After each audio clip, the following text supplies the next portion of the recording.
அவளை ரசித்த பின்னே நிலவு இனிக்கவில்லை, மலர்கள் பிடிக்கவில்லை.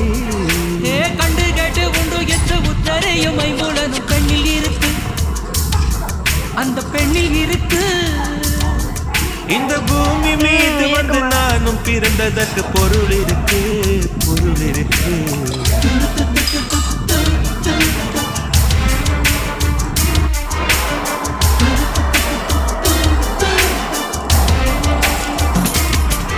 அவள் வருவாளா, அவள் வருவாளா, அவள் வருவாளா, அவள் வருவாளா. என் உடைந்து போன நெஞ்சை ஒட்ட வைக்க அவள் வருவாளா, என் பள்ளமான உள்ளம் வெள்ளமாக அவள் வருவாளா. கண்ணோடு நான் கண்ட